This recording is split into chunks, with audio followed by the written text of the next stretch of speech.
Well, I am.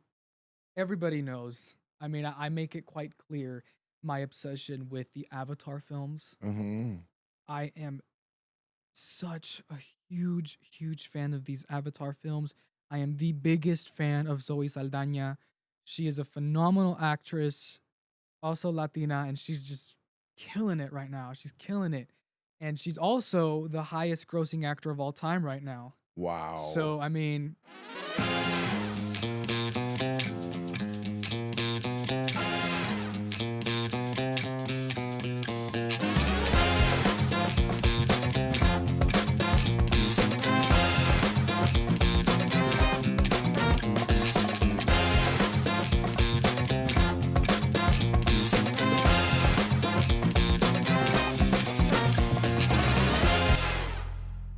Well, welcome. I'm Tom Tracy, the creator of The Heroes. Welcome to our seventh episode of The Heroes live on air. I'll just lift it up and show it to you.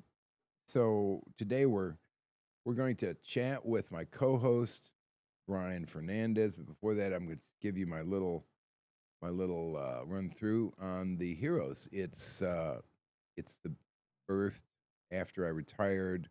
Wrote a book called The Heroes. And wanting to make a movie out of it, I adapted the first part of it into a screenplay, which received a lot of nominations for best film script throughout the country. And then we did a short film, a POC, that won best short film at the LA International Cinema Awards. Then we did a TikTok and Instagram ad campaign, which got 670,000 views in 5 weeks, very high, with good encouragement and good engagement. And from there, we went to the LA film market and secured a letter of intent to distribute the film from Film Hub, which is a global streaming company. So we're very pleased with the way things are going. God is opening doors exactly the right time and allowing us to walk through, and it's an amazing experience. So it's a real faith in action sort of deal for myself. And for people like this guy over here to my left, my co host and the wonderful actor portraying Mikey in The Heroes. So I'd like to reintroduce him to you and have him say hello. thank you. You know, this isn't my first episode. I think people have seen me quite a bit. Yes. But yes, I'm so excited to have this moment with you, Tom. Hope everyone is doing well and having a great day so far. My name is Bryan Fernandez. I play Mikey in the film The Heroes. So I'm Yes. super excited to talk about this character. Yes. So, yeah, tell us a little bit about Mikey and your understanding of his association with Danny, Yes. your dad. Yeah. So Mikey is a really cool, solid young man. He's one of the youngest in this ensemble cast of The Heroes. He's also the son of Danny, played by Pete Pena, which we also got to interview a while back. Hmm. And what I love about Mikey is that he has this really strong father and son dynamic. They work together. And if I'm not mistaken, they receive their Faith Hero Awards together, right? Yes. And so I think that's going to be really exciting for people to see, just a really cool father and son dynamic. Not only Hmm. that, but me and Pete get to bring the Latino flavor to this film. We're super excited to be able to Yeah. have Latino representation in this project. Thank you, Tom, for doing that. And I'm really excited also that this is a adaptation of a novel, you know, from a book. So also get the book, guys, if you guys want to read about the entire story. You guys get to know all of it before the film's actually made. Um, and so I've always dreamed of being a part of a adaptation of something. Hmm. And so I'm Hmm. super fortunate and grateful to be a part of that. Hmm. Mikey, like I said, he's a bit of a techie, unlike myself. I, am not the most technologically advanced person considering my age, I know, but I'm just not that tech savvy. I'm learning. I'm learning the ropes. I'm trying my best. Um, but with Mikey, he's very much a techie, and what I love about Mikey is that he isn't necessarily at the forefront of the action, but he does make an impact in the film, which we Oh, talk yes. about. I Oh, don't want to yes. dive too much into it Yes. because that's Yes. a spoiler, but he does play a very, very important role Very in the important. sting Yes. against Reverend Mike. Absolutely. Um, Mhm. so I'm just really excited, really fortunate to be playing this role. And then obviously in the POC, you don't get to see too much of Mikey because he's on his phone, which there is a reason for Yeah, it. there is, There is a yes. reason. So Yes. don't get on Mikey too quickly because there's an actual reason why he's on his phone, which Yes. people will get to understand later on in the project. Yeah, yeah. It's exciting. It's exciting for me to see you and Danny do this. And we've shared this before that there is a real similarity between Danny's real life and your real life. Yes. Yeah, that was and the thing is that we've been interviewing so many guests, and there's been so many similarities with these characters and the actors that get to play them, which I think Yes. is so I mean, it's God ordained if we're being quite Yeah, yeah, honest, yeah. but, Yeah. like, for example, for me in my particular, life when I received the audition and I read the description of Mikey, the character. He plays baseball. I grew up playing baseball, know baseball very, very well. And Danny, who is Mikey's dad, is also a law enforcement officer. My dad is a first responder. So when I read the description, I was like, this is literally me. Like, this Yeah. is it's crazy.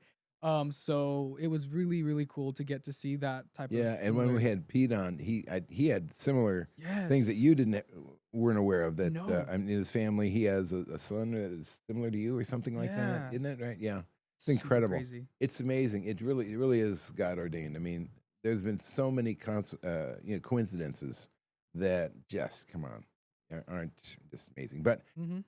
so, moving to your other works, I mean, there's a bunch of things to talk. This guy's been so busy. Always raining somewhere.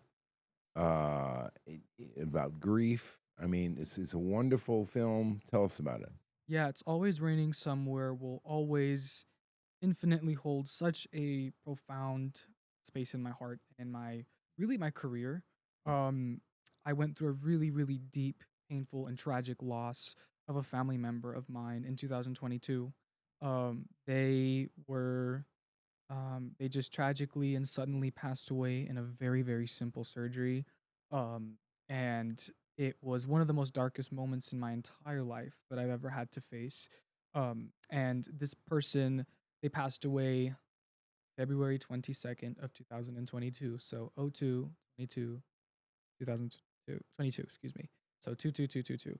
And so I remember on social media, everybody was just posting about the rarity of that day, and they were celebrating how it was, I think, if I'm not Mm. mistaken, it was declared like National Yeah, Positivity Day or some kind yeah, of just yeah, uplifting yeah, moment. And here I was, and everybody was posting yeah, about like what a great day to, yeah, go out with your loved ones. It's such a rare day. It's never gonna come back again. And here I was yeah, just screaming and mourning the loss of somebody that meant so much to me who was very young. yeah, They were 42 years old, yeah, and they were my closest family member, point blank period, that I've had. And just having someone ripped from your life so suddenly out of nowhere, and to have so many people post on social media that they're just having a great day, it just mm-hmm. it taught me that you never know what someone's going through behind closed doors, and no matter what whatever's going on in the world, there's a Yeah, reflection of that, whether it's negative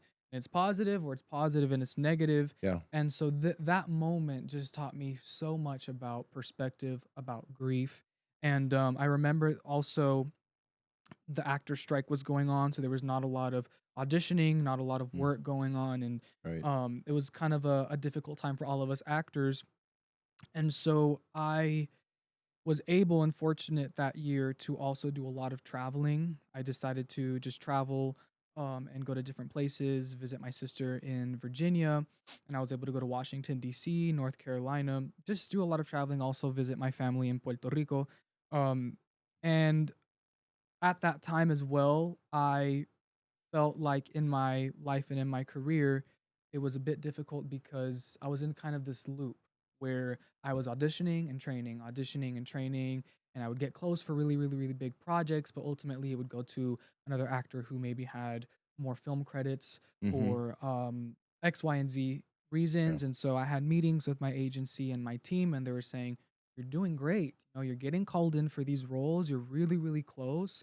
It's only a matter of time for you. You know, just keep pushing through and it's gonna happen." So when your team tells you that, it's great because it's like, okay, Yeah. I'm not necessarily doing anything wrong, but I'm not booking any work, right? Hard to wait, isn't Exactly. it? And so, through prayer, through just evaluation of what I was supposed to do in my life in that particular moment, going through that loss, I just thought to myself, I'm like, and also as a Latino, you sometimes don't get a lot of really fleshed out characters, which I Mm. love the heroes and Mikey, and they're really cool characters. Mhm. But when you're auditioning, sometimes you get very stereotypical roles, or sometimes you get roles that are just very generic for the Hispanic community. And One-dimensional. I Yeah. I I felt like um I think I needed to take that responsibility and be like, well, you know what? Let me make my own story. Let me Amen. make my own project. Mm. Let people know what I can do, that I Mhm. am capable of doing um, whatever it is that I'm requested to do, and I can do heavy drama, all that stuff. And so Yeah. I locked in, and while I was traveling, I, as actors, we sometimes people watch in we sometimes like to just study everyone that you interact with, whether that's the waiter that's serving you, because you never know if you're going to get an audition for a waiter, or, you're um, having conversations with engineers or whoever the case may be.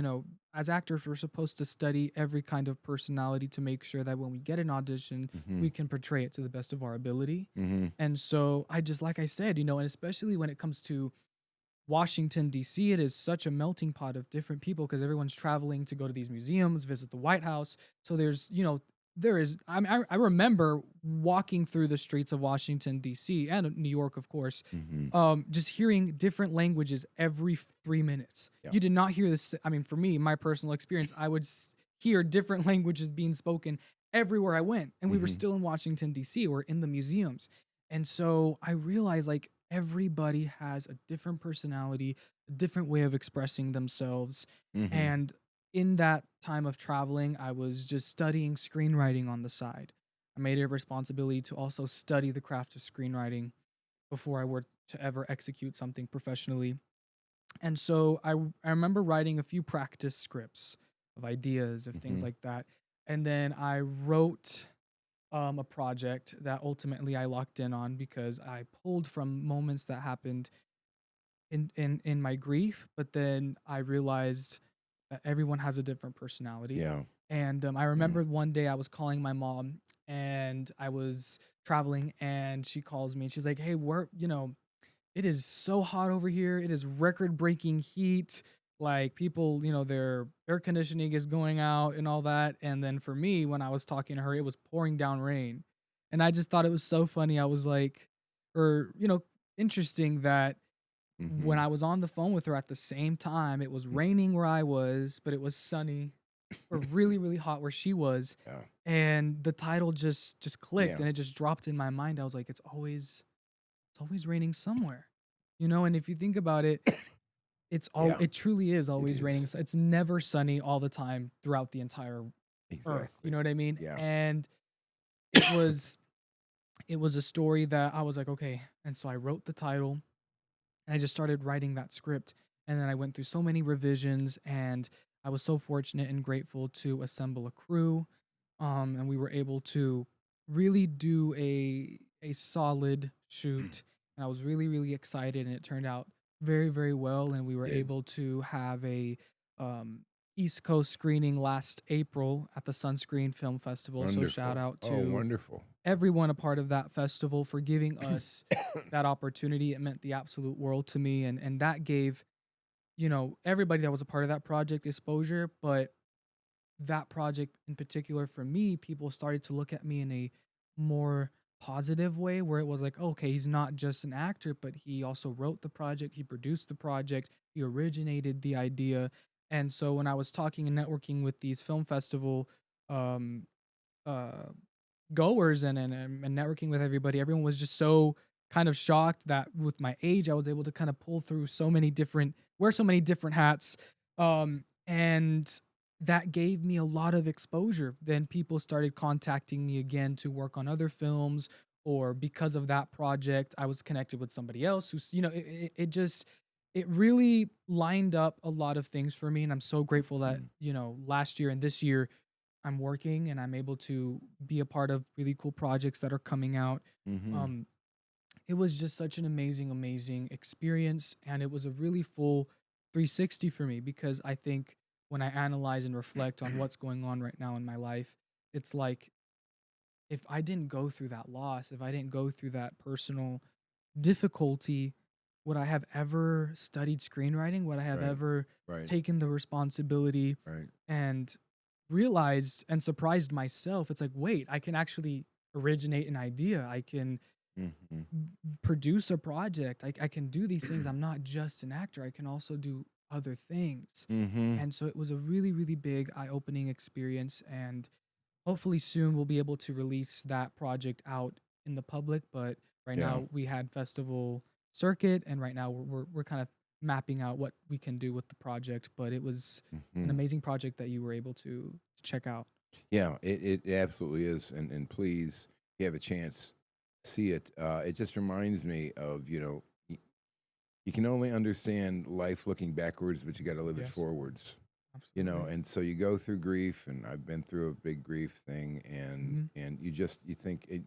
I'm sure you said, "Why God?" And sometimes you get angry at God. I mean, come on, we were doing everything right, and Um, but anyways, so well, let's turn from that and then talk about a completely different project called The Chosen Ones, which is I believe is a fantastic action drama. Yes. And so tell me about how that. Why don't you just compare and contrast that with It's Always Raining and The Heroes? Yeah. So, well, It's Always Raining Somewhere is a deep, you know, very emotional, sad drama, Hmm. which I wanted it to be that way, because in life sometimes there aren't happy endings, you know. And when it came to when and then that project also, because I did It's Always Raining Summer, I was able to audition for this pilot show called The Chosen Ones. It was filmed in New York City, and it was a really, really cool project. It's kind of also an ensemble style project, but this would be a show, not a movie. And it's a really cool ensemble story about these young adults who are given superpowers by God. And one character can generate light, another character can generate electricity, another character can teleport. So it's like this superhero genre, kind of like a trying to see what kind of projects we can compare it to. It's kind of like a CW show, right? CW, that's Hmm. like The Flash, um, Hmm.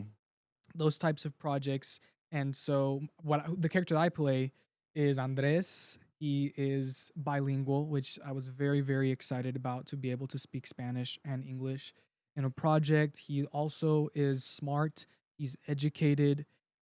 He's Puerto Rican as well, and it Hey. was Hmm. it was really exciting to get to read the description of this character and see a Latino, not stereotyped, but it was a Yeah. character who is in his own realm, super cool, well put together, educated, and just a really cool guy. I was so excited, and I was very attached to the role when I was auditioning. I was like, please God, like I need this role. And so I booked that pilot, and so we were able to film the Hmm. pilot. And so I'm not sure how much I can say about the pilot in particular, but I was just contacted recently, a few days ago, that it was accepted into a film festival, an international film festival. Great. And so literally like a few days ago. So very Great. exciting for them and for the team. And he also plays the love interest of one of the main girls in the project, who's also Puerto Rican. Uh-huh. And so what I really like about this project is the diversity. Kind of what connects the heroes is that Hmm. there's somebody from every ethnicity, and they just happen to come together, they unite, Hmm. they leave their differences aside, and Hmm. they just come together to face the evil. Yeah. And so in The Chosen Ones, it's a dark figure which we don't know who it is, which is also really cool to see kind of throughout the because I was able to just read my pilot script. I Uh-huh. know that the showrunner has a lot of stuff planned for all of these characters, but I truly don't know like what's gonna happen with my character. But I'm excited, and Yeah. hopefully the pilot gets um, Yeah.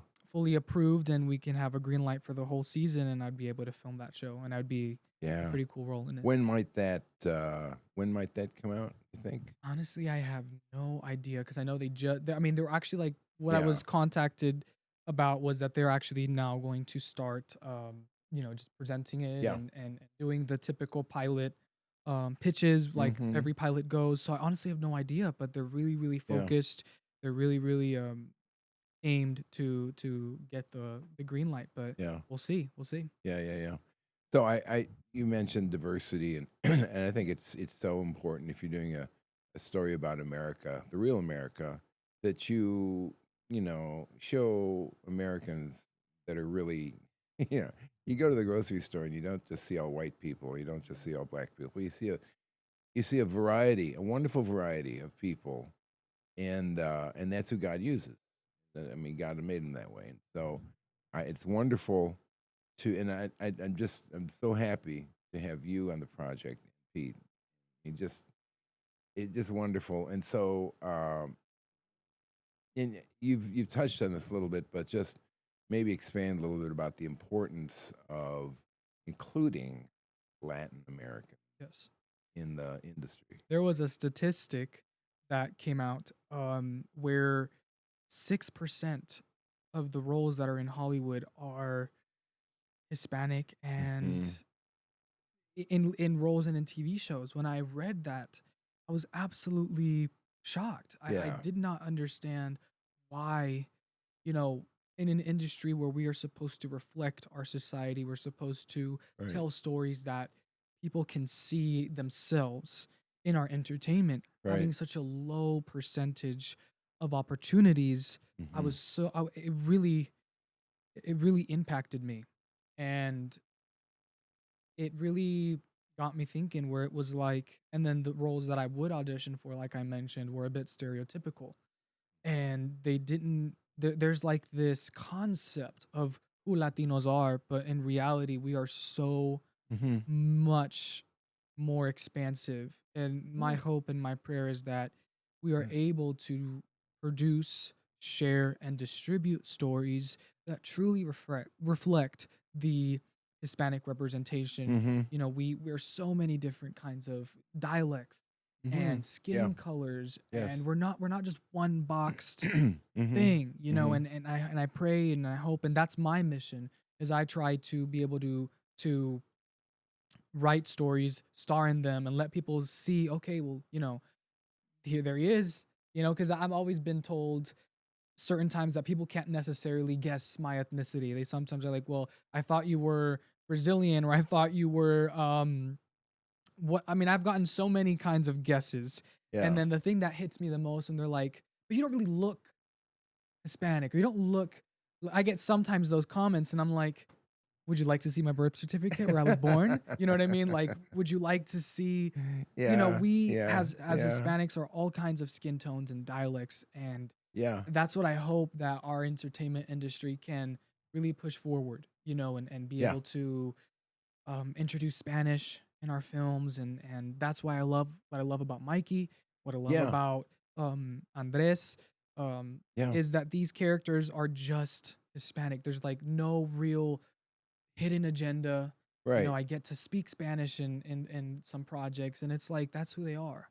Right. And I think it's very important that we're able to reflect that and let people see that. Because growing up, I was very much heavily picked on or bullied because I would speak Spanish with my For you. mom. I Yeah. had to change schools at times because there was this um, perception about Latinos and being asked just Where really. did you grow up? I was born in Puerto Rico. Right. I was raised in Puerto Rico until the age of about 5 years old. Mm-hmm. And then my parents decided to take a leap of faith and move to Texas. Mm-hmm. And I grew up there. But the way that I tell people about my upbringing is that I never really adopted anything Texan at all, really. Mm-hmm. Um, my mom would pay extra to have the local Puerto Rico news channel in in our house. So our we would I would see the local Puerto Rican news where I was living, and I would learn my English in school. And so Yeah. because of that dynamic and how I grew up, I'm so grateful to say and thankful to my parents that I am bilingual Hmm. and I did not forget my native tongue. And it was a very cool experience. And like I mentioned, I it was really just the core four of my sister, my mom, and my dad. That's kind of how it's been. And we've been through a lot. We've been through so many obstacles, just simply speaking Spanish at times in Hmm. places. And like I said, when I was growing up, people and young kids, you know what I mean, would ask Yeah. really inappropriate questions to Yeah. me Yeah. about just really gross stuff. And I remember I was this is actually the first time I'm sharing this, but there was a time when I remember there was this kid that found a piece of broken glass, like a sharp piece of glass, and he tried to cut me because he said that he hated all Puerto Ricans and he wished all Puerto Ricans would die. This is elementary school, by the way. My Young, God. young kids. God. And I remember Right. that I would try to reach out to the adults in that Yeah. school and they didn't listen. They didn't think I was telling the truth. Yeah. And I had to change Yeah. I had to change schools and Yeah. it's just my upbringing and I In the backstory for Danny, mhm, you may remember Danny comes north from Juarez, where the whole gang situation is yeah. getting worse, and he tries to fit in Chicago, and he faces the same sort of thing you're talking about, and it's it comes from blindsides you. It just comes at you from nowhere. He's in the he's eating, and somebody says, "Oh, here's some Fritos. You eat those, don't you?" And yeah, just terrible, demeaning things. So and he decided his name was Diego, but he changes it to Danny so he can fit in. Wow. Yeah, That's yeah, Diego that's a Delgado. Yeah, wow, that's a authentic and beautiful that's what I mean. Like Tom just thank does you. such a great job in including these characters. Yeah, So yeah, I definitely truly appreciate you and I think we thank feel seen and I'm excited for people to see this project and thank you. see all Yes, kinds of ethnicities represented. can't wait to shoot the whole thing, man. Yes, Coming up. soon, soon. So now, switching completely to another topic, you have an abiding interest in James Cameron's Yes. career, Yeah. which surprises me. But please explain. Well, I am everybody knows. I mean, I make it quite clear my obsession with the Avatar films. Hmm. I am such a huge fan of these Avatar films. I am the biggest fan of Zoe Saldana. She is a phenomenal actress, also Latina, and she's just killing it right now. She's killing it. And she's also the highest grossing actor of all time right now. Wow. So, I mean, Wow. I mean, I would love to work with her and I have friends who have worked with her and it Really? would be the ultimate blessing to just work with her and just listen to what So her I'm pretty sure process. this is your dream project. I mean, I have a couple, but Okay. James Okay. Cameron in particular, I would love to work with him. Yeah.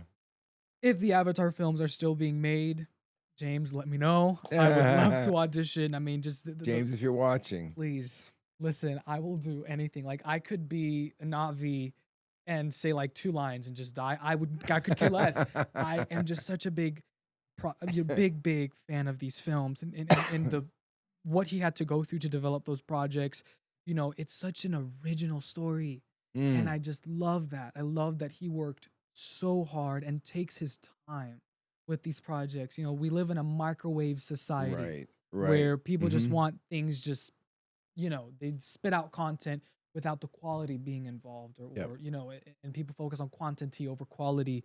And that, I mean, with It's Always Raining Somewhere, it took a really long time for me to actually get it made Yeah. because I really wanted it to make.